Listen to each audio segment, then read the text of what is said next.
Communication skills. सो इस subject में हमारा एक क्वेश्चन ऐसे आ सकता है कि इफ़ेक्टिव प्रेजेंटेशन स्किल्स उसमें आपको लिखनी होगी। तो I try to explain it to you और कोशिश करूँगी कि आप मेरे साथ साथ इसको लर्न भी कर लें। तो इफ़ेक्टिव प्रेजेंटेशन स्किल सबसे पहले तो होता क्या है, आर इम्पॉर्टेंट, ये इम्पॉर्टेंट है because they help keep a presentation interesting. First point, क्या होता है प्रेजेंटेशन स्किल से, जब हम कुछ प्रेजेंट करने जा रहे हैं तो उससे इंटरेस्टिंग बनाना होता है हमें उसको। Help the presenter to communicate with confidence, और जो प्रेजेंट कर रहा है उसको हेल्प करता है कि वो आराम से कॉन्फिडेंस के साथ अपनी बात को रख सके। And motivate the audience to listen, और जब कम्युनिकेशन स्किल्स हमारी अच्छी होती है, प्रेजेंटेशन स्किल्स अच्छी होती है, तो ऑडियंस भी मोटिवेट होते हैं हमारी बात को सुनने के लिए। उनका भी मन करता है कि अरे वो ये बहुत अच्छा बोलते हैं, चलो अगली बार ये कैसे बोलेंगे। Some essential presentation skills are creating variety. अच्छा, कुछ इम्पॉर्टेंट ज़रूरी क्या चीज़ होती है प्रेजेंटेशन स्किल में, एक तो हमारा जो हम बोल रहे हैं उसमें थोड़ी वैरायटी होनी चाहिए। स्पीकिंग विद ऑप्टिमम ऑडिबिलिटी, और सबसे ज़रूरी जब हम कुछ बोल रहे हैं तो ऑडिबिलिटी, ऑडिबल मतलब वो जो सुनाई दे रहा है उसकी जो प्रॉपर उसकी पिच है, प्रॉपर उसकी स्पीड, और इतनी होनी चाहिए कि भाई आप जो शब्द बोल रहे हैं वो समझ में आए सबको, उसको कहते हैं ऑप्टिमल ऑडिबिलिटी। एक बार फिर से देखते हैं। सबसे पहले आपका आंसर ऐसे से शुरू होना चाहिए, effective presentation skills are important because they help keep a presentation interesting, help the presenter communicate with confidence. दूसरी बात, and motivate the audience to listen. ठीक है, तीन चीज़ें हमें याद करनी है। प्रेजेंटेशन को इंटरेस्टिंग करती है, प्रेजेंटर को हेल्प करती है कॉन्फिडेंस से कम्युनिकेट करने में, और मोटिवेट करती है ऑडियंस को कि वो सुने। ठीक है, और presentation skills creating variety, speaking with optimal, ये दो चीज़ें जो है बहुत ज़रूरी है अगर हमें हमारी प्रेजेंटेशन को इफ़ेक्टिव बनाना है। एक तो वैरायटी होनी चाहिए और ऑप्टिमम ऑडिबिलिटी से हम बोलें। अब हमें क्योंकि रिटन आंसर लिखना होता है तो हमने कुछ पॉइंट्स बना लिए हैं, हम इन पॉइंट्स के थोड़ा थोड़ा सा डिस्कस करेंगे। अच्छा, याद करना हमें बहुत मुश्किल लगता है, तो हम क्या करेंगे, इसको हम ऐसे सोचें कि हमें कुछ प्रेजेंट करना है तो हम तैयारी कर रहे हैं, साथ साथ हम ये सोचकर इस आंसर को याद करते हैं। और आप जब लिखने बैठें आंसर इस तरह का, तो आप यही सोचें कि मैं ही कुछ प्रेजेंट कर रहा हूँ और मुझे क्या क्या करना है। चलिए, सबसे पहली चीज़ होती है मास्टर योर प्रेजेंटेशन, कि आपका जो भी टॉपिक है, आपको मान लीजिए आपको बोल दिया कि आपको लोगों को समझाना है ग्लोबल वार्मिंग के लिए, है ना, मान लेते हैं, तो आपको उस टॉपिक को लेके सबसे पहली चीज़ है उस टॉपिक के बारे में जितनी इन्फॉर्मेशन आप कलेक्ट कर सकते हैं आप कर लो। Knowing the ins and outs of your presentation will help build your confidence. सबसे पहले इन्स और आउट्स सब पता होना चाहिए ना, इन्स और आउट्स मतलब इसके अंदर क्या है और इसके बाहर बाहर क्या है। ठीक है, इससे क्या क्या चीज़ें इफ़ेक्ट होती है, मतलब एक जो टॉपिक है उसके बारे में सब कुछ पता होना चाहिए, उसी से कॉन्फिडेंस आता है हमें। You should know what each slide on your presentation says. अच्छा, आजकल क्या होता है, ज़्यादातर पीपीटी प्रेजेंटेशन के साथ एक्सप्लेनेशन होता है ना, तो आपकी जो स्लाइड्स आपने बनाई हुई है उन स्लाइड्स के अकॉर्डिंग अब आप कैसे लर्न करेंगे कि जैसे जैसे मेरी स्लाइड आ रही है मैं उसके लिए एक्सप्लेन करूं। ये करने की बजाय you should know what each slide on your presentation says, आपको पता होना चाहिए कि हर स्लाइड का क्या मतलब है। You should also know what you are going to say, आपको पता होना चाहिए कि आपको क्या बोलना है हर एक किसी के साथ। You don't want to read off your slides, reading मत करो। अगर कुछ प्रेजेंट करना चाहते हो सिर्फ एक रीडिंग मत करते जाओ, तो सिर्फ रीड ऑफ नहीं करना है। इंस्टेड इसकी बजाय do your best to learn your presentation subject, कुछ अच्छा सा करो जिससे आपका प्रेजेंटेशन सब्जेक्ट मैटर जो है वो उसको आप you should learn it by heart. By heart का मतलब है उसको ऐसे पढ़ो कि वो मतलब आपके अंदर ही आ जाए पूरा, इतना अच्छे से उसको मास्टर करो। जितनी बार पढ़ोगे उतना कॉन्फिडेंस बिल्डअप होता जाएगा किसी भी टॉपिक को। Your a company power point presentation is just a visual add. अच्छा, जो आपकी पीपीटी होती है, पावर पॉइंट प्रेजेंटेशन होती है, वो बस एक विजुअल एड होता है, ठीक है। उससे आपकी प्रेजेंटेशन, अगर आपने अच्छी पीपीटी ले ली, सिर्फ उसी से आपकी प्रेजेंटेशन जो है बहुत अच्छी नहीं हो सकती। तो उस पर ज़्यादा टाइम मत स्पेंड करो, don't spend much time find tuning your slides, कि आपकी स्लाइड्स को आप ट्यून अप कर रहे हैं। इसके बजाय आप उस सब्जेक्ट मैटर को अच्छे से पढ़िए। एनिमेशन, ट्रांजिशंस, ये सब अलग बात है। सबसे इम्पॉर्टेंट है जब आप कुछ प्रेजेंट कर रहे हैं तो आप उसको टॉपिक को मास्टर कर लें। Rather focus on perfecting your message. आप जो मैसेज देना चाहते हैं उससे जो लोगों को फ़ायदा होने वाला है, या फिर उस नॉलेज को देने के बाद क्या अच्छा होगा, उस चीज़ पे ज़्यादा फोकस करें, उस चीज़ को बताने के लिए। So making sure it's easy enough for your audience to understand. और सबसे ज़रूरी चीज़, ऐसे नहीं कि आप सिर्फ इंग्लिश में बोले जा रहे हैं और ऑडियंस को कुछ समझ में नहीं आ रहा है, ठीक है। सबसे ज़रूरी चीज़ है कि जो आपके जो ऑडियंस हैं उनको समझ में आना चाहिए, ठीक है। तो ये आप इसका स्क्रीनशॉट ले लीजिए आपके नोट्स का। सेकेंड पॉइंट हम रखते हैं प्रैक्टिस प्रैक्टिस प्रैक्टिस। इसका सबसे पहले तो 2 लाइन आपकी यही हो जाएगी। As a popular saying goes, practice makes perfect while you don't have to aim for perfect. Delivering a presentation that actually meets your goal should be at the top of your list. सबसे पहली चीज़ है, आपको करना क्या है कि जो आपको प्रेजेंट करना है उसको टॉप पे रखो। हर काम से पहले उसको करो पहले। There's no definite number on how many times you should practice. कोई डेफिनेट नंबर नहीं है कितनी बार आप प्रैक्टिस करो। जितनी प्रैक्टिस होती जाएगी उतनी ज़्यादा मास्टरी, उतनी ज़्यादा कॉन्फिडेंस आप में बिल्डअप होगा। बट प्रैक्टिसिंग वंस और ट्वाइस प्रोबेबली नॉट सफाइस। तो ये लाइन तो आप लिख सकते हैं, 1 या 2 बार प्रैक्टिस करना काफ़ी नहीं है ना, सफाइस नहीं है, सफिशेंट नहीं है, suffice. No your audience, it's most important thing. सबसे ज़रूरी चीज़ कि जब आप कुछ बोलने जा रहे हैं, जो लोग सुनने वाले हैं उनको समझ में आना बहुत ज़रूरी है।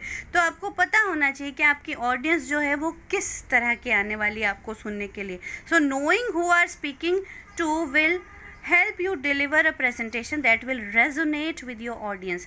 ऑडियंस के साथ हमारा रेजोनेट होना चाहिए, ठीक है। तो आप यही ऐसे ही याद करो ये पॉइंट कि जब मैं कुछ प्रेजेंट करने जा रहा हूँ तो मैं सबसे पहले तो क्या करूँगा, मैं अपनी प्रेजेंटेशन को मास्टर करूँगा, मैं उसकी प्रैक्टिस करूँगा। और सबसे ज़रूरी चीज़, मुझे पता होना चाहिए कि मेरे को जो सुनने आने वाले लोग हैं वो किस तरह के हैं, क्या वो रूरल है, अर्बन है ना, गांव के हैं, शहर के लोग हैं, या आपको बूढ़े बुजुर्ग सुनने वाले हैं, या बच्चे सुनने वाले हैं, या टीनेजर सुनने वाले हैं, ये आपको पता होना चाहिए।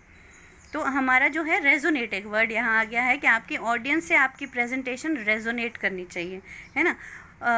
ऐसा नहीं हम इंग्लिश में बोलते जा रहे हैं, लोग जो है हमारी भाषा ही नहीं समझ रहे हैं, तो फिर हम क्या प्रेजेंट करेंगे, है ना। तो next, find something that common with your audience. कुछ ऐसी चीज़ को फाइंड आउट करो कि ऑडियंस को लगे कि आप उनके जैसे ही हैं। Mention that in your presentation, और उसको प्रेजेंटेशन में बताओ, उनको पता चलना चाहिए कि आप बिल्कुल उन्हीं की तरह हो। You may not know your audience on an individual level. ज़्यादा इंडिविजुअली समझने की ज़रूरत नहीं है, this will be impossible if you are presenting to hundreds और थाउजेंड्स ऑफ पीपल। इतने लोगों के सामने प्रेजेंट कर रहे हो तो एक एक को समझना ज़रूरी नहीं है, बट आपको थोड़ा बहुत अंदाज़ा होना चाहिए कि आपकी जो ऑडियंस है वो किस तरह की होनी चाहिए। But finding common ground is certainly possible. तो ये हमारे लिए पॉसिबल है कि हम एक ऐसी चीज़ ले लें जो मैक्सिमम नंबर ऑफ़ पीपल आने वाले हैं वो हमें समझे। अच्छा, नेक्स्ट पॉइंट हमारा है arrive early at the venue. अच्छा, सबसे ज़रूरी चीज़, जब हम लेट ही पहुंच रहे हैं तो हड़बड़ी में जब हम अपनी प्रेजेंटेशन शुरू करेंगे तो बिल्कुल ठीक नहीं होने वाली है। इसलिए हमें वेन्यू पे बहुत जल्दी पहुंचना है, जहाँ पे हमें प्रेजेंट करना। एक बार चले जाओ वहाँ पे, जब तक ऑडियंस नहीं आते तब तक एक प्रैक्टिस और दे दो। So coming to your presentation prepared is one of the best way to ensure your presentation success. जल्दी पहुंचना ही सक्सेसफुल करेगा हमारी प्रेजेंटेशन को, ये भी एक पार्ट है। तो आपने ऐसे ही याद करना है कि जब मैं कुछ प्रेजेंट कर रहा हूँ तो मुझे जल्दी पहुंचना है। You will be able to survey the venue. आप उस वेन्यू को पूरा चेक कर लीजिए कि किस तरह का है, आपकी आवाज़, आपके माइक वगैरह, आपके पीपीटी वगैरह प्रॉपर है या नहीं है, सब कुछ आप चेक कर लीजिए। तो इसके लिए एक प्रैक्टिस दे सकते हैं। Double and triple check all equipment, सारी जो इक्विपमेंट है, माइक है आपका, जिस पे भी आप बोल रहे हैं, जहाँ आप खड़े होंगे वो प्रॉपर है या नहीं है। ऐसे नहीं हो कि हम खड़े हों और गिर जाएँ, तो सारे इक्विपमेंट्स जो हैं वो प्रॉपर होने चाहिए। So everything's working perfectly, so you can even try squeezing in one last practice if possible. तो आप एक one last practice भी दे सकते हैं खुद को। नेक्स्ट पॉइंट हमारा थिंक पॉजिटिव। अच्छा, ये तो हमारे ज़िंदगी के लिए, जीवन जीने के लिए भी बहुत इम्पॉर्टेंट है कि हम पॉजिटिव सोचें। Can go a long way in helping you overcome presentation fear.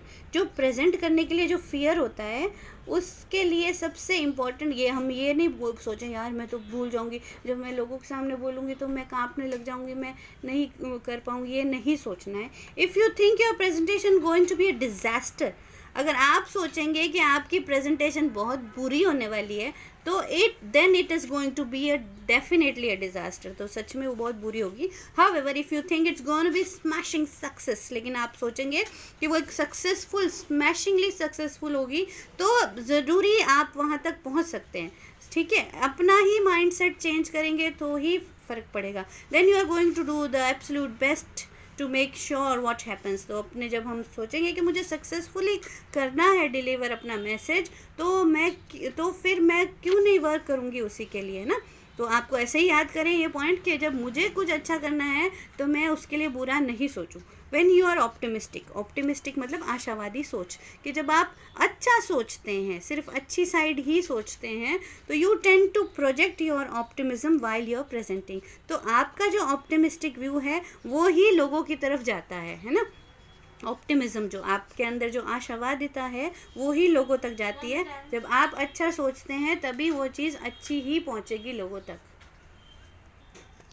Next point हमारा आता है making eye contact. Eye contact बहुत ज़रूरी होता है। अच्छा, ये चीज़ आप देखिए ना, जब टीचर भी हमें पढ़ा रहे होते हैं तो हमें कभी कभी लगता है ना कि वो एक ही बच्चे को देख रहे हैं, तो वो अलग लगता है ना, हमें लगता है कि हमें इग्नोर किया जा रहा है या फिर हमसे कोई एक खुन्नस है। तो इसी तरह से जब कोई प्रेजेंटर अपनी चीज़ को प्रेजेंट करता है तो उसका आई कांटेक्ट रखना बहुत ज़रूरी है लोगों के साथ।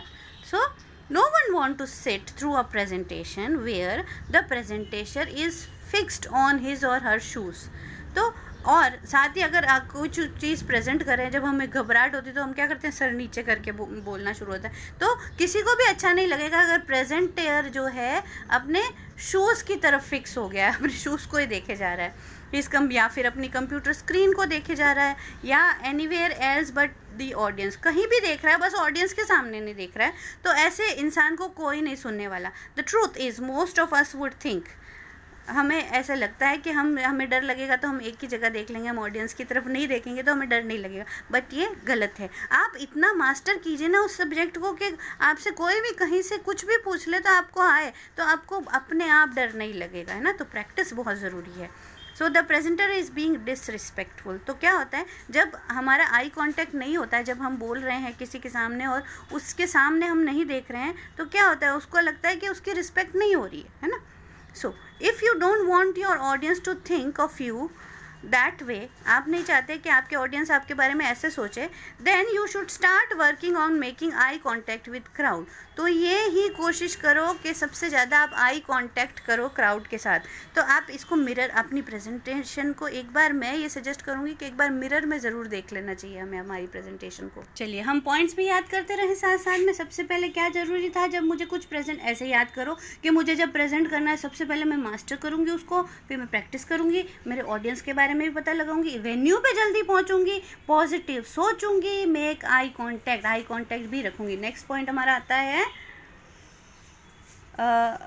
We have a good sense of humour. So having a sense of humour is great.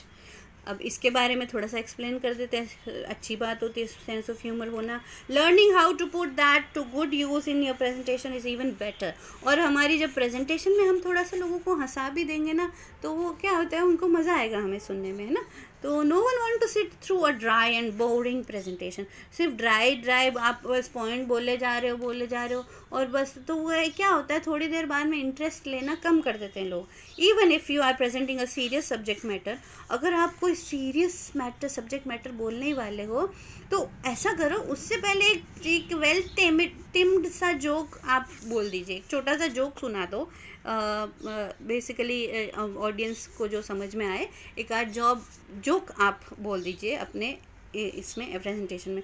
What's even better is that when you know your audience is, you will be able to think of jokes that they will find funny.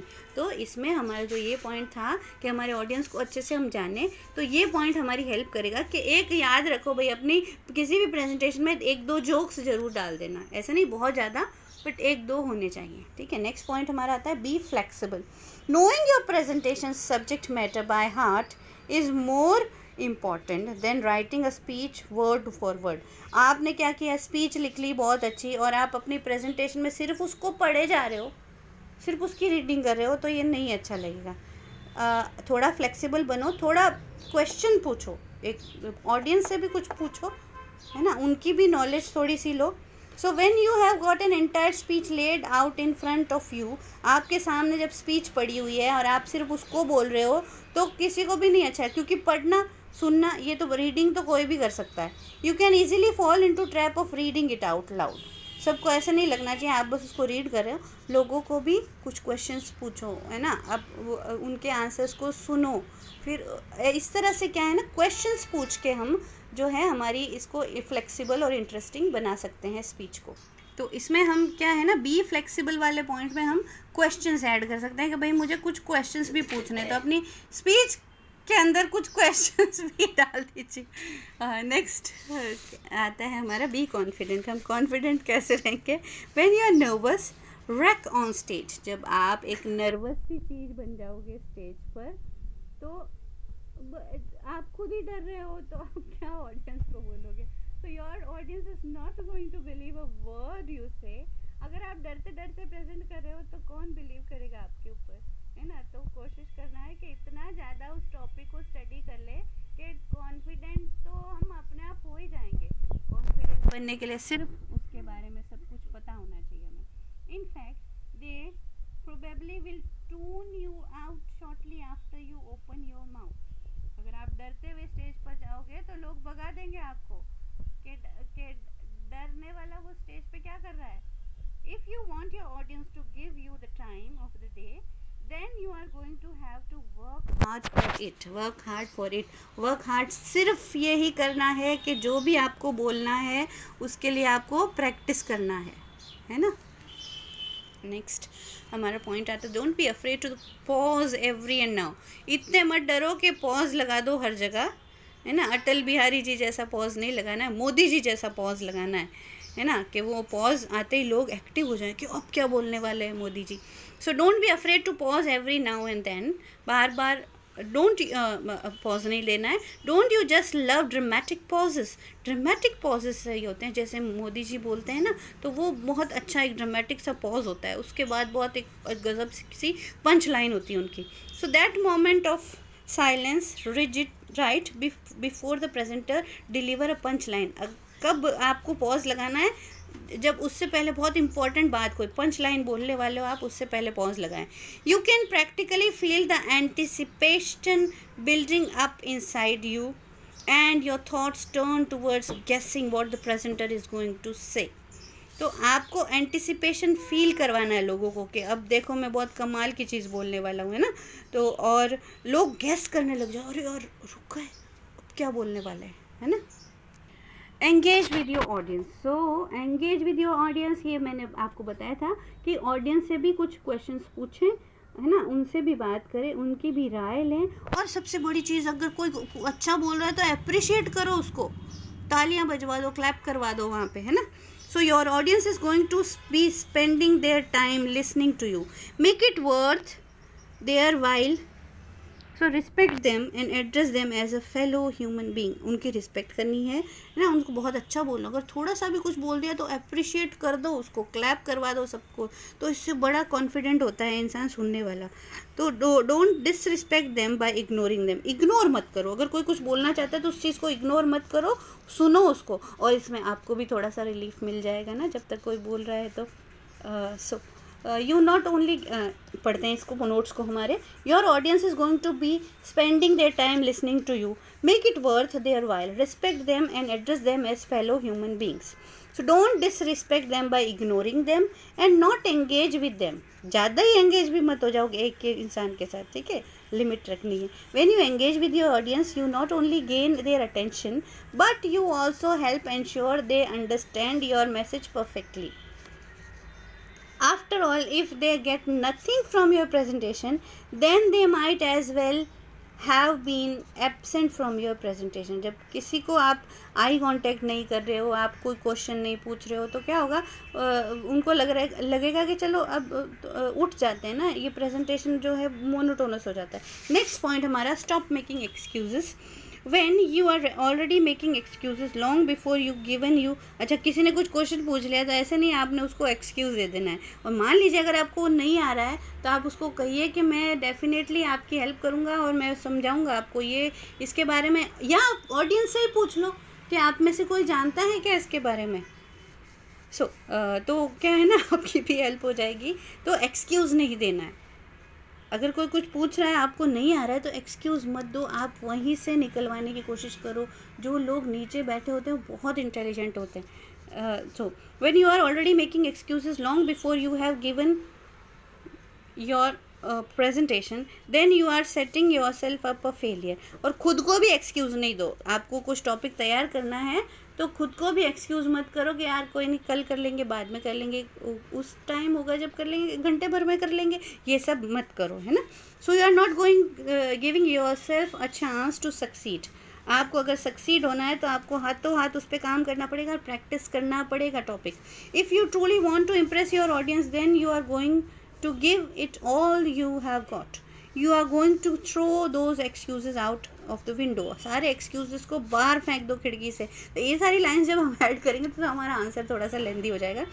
So you are going to prepare your for your presentation. You will study the material. सबसे पहले वापस वही चीज़ हमें भी लिखनी है, study कर लो मटेरियल को. Make effort to know about your audience. Audience को पता कर लो. देखो लिखा वही है लेकिन थोड़ी सी लैंग्वेज चेंज करके हमारा आंसर जो है वो बड़ा हो जाएगा, है ना. And you will keep on practicing. देखो प्रैक्टिसिंग ही प्रैक्टिसिंग है सब जगह. लास्ट और सबसे important point, study other presenters. अच्छा, ये मैं बड़ी प्रभावित होती हूँ जब ये संजीव माहेश्वरी बोलते हैं, नरेंद्र मोदी जी बोलते हैं, अमिताभ बच्चन बोलते हैं. लोग उनको सुनना चाहते हैं ना, क्या चीज़ है इनमें. तो वो चीज़ आप फाइंड आउट करने के लिए दूसरे प्रेजेंटर्स को आप सुनो. So try your best to attend as many live presentations. लोगों की लाइव प्रेजेंटेशंस को सुनो, एक दो की सुन लो, है ना, पॉसिबल. हाउएवर इफ़ आपको कुछ प्रेजेंट करना हो तो, however if you can't, there are plenty of recorded presentations on YouTube पे कई प्रेजेंटेशंस होती है. Write down what you like. देखो एक प्रेजेंटेशन, चलो आप एक नरेंद्र मोदी जी का एक भाषण सुन लो, आप देखो उनको किस तरीके से बोलते हैं, कहाँ पॉज लेते हैं, किस तरह से अपनी लाइन को बोलते हैं. वॉइस मॉड्यूलेट कैसे करते हैं. वॉइस मॉड्यूलेट करना मतलब कुछ चीज़ों को ज़ोर से बोल देना, कुछ चीज़ों को धीरे बोल देना. देखो ऑडियंस अगर आपको नहीं सुन रहे हैं तो बिल्कुल धीरे बोलना शुरू करो, लोगों को लगे. या फिर कभी एकदम से तेज बोल देना, या किसी के साथ आई कांटेक्ट करके तेज बोलना. तो ये क्या होता है, ये जो है कुछ प्रेजेंटेशन स्किल्स होती हैं. तो ये आप एक किसी प्रेजेंटर की देखो और उसके साथ नोटिस करो कि वो क्या क्या करते हैं अपनी प्रेजेंटेशन में. Study the presenters body language. किस तरह से खड़े हैं ये भी देखो, है ना. सीधे खड़े होना, अपने शोल्डर्स को सीधे रखना, स्ट्रेट रखना.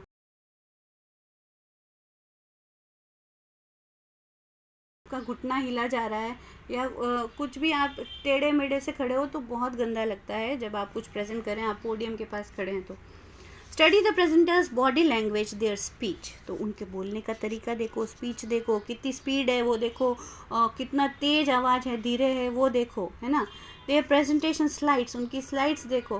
What's the crowd reaction, crowd का रिएक्शन देखो जब वो बोलते हैं. आर दे एंजॉइंग इट, क्या वो एंजॉय करें. How you feel, you do you think you can do it better. Knowing the answer of these questions will help you. तो आप जब ये चीज़ें लिखेंगे जो आपको किसी की प्रेजेंटेशन में अच्छी लग रही है, तो वो चीज़ को आप अपने अंदर डालने की कोशिश करेंगे अपनी प्रेजेंटेशन में. Next, final words. एक इंपॉर्टेंट चीज़ जो आप जब एंड करते हैं, तो ऐसा नहीं थैंक यू बोल के एंड कर दिया, नहीं, कुछ ऐसी चीज़ आपको बोलनी है जिसके लिए लोग सोचते ही रह जाएं. आपको एक ऐसी लाइन आपको बोलनी है जिससे लोग मोटिवेट हो. ठीक है, तो वो आपके जो फाइनल वर्ड्स हैं वो बहुत इंपॉर्टेंट है. Improving your presentation skill is not going to happen overnight. एक रात में आप इम्प्रूव नहीं कर सकते, आपको बहुत प्रैक्टिस करनी पड़ेगी. It is going to take a lot of hard work and effort from you.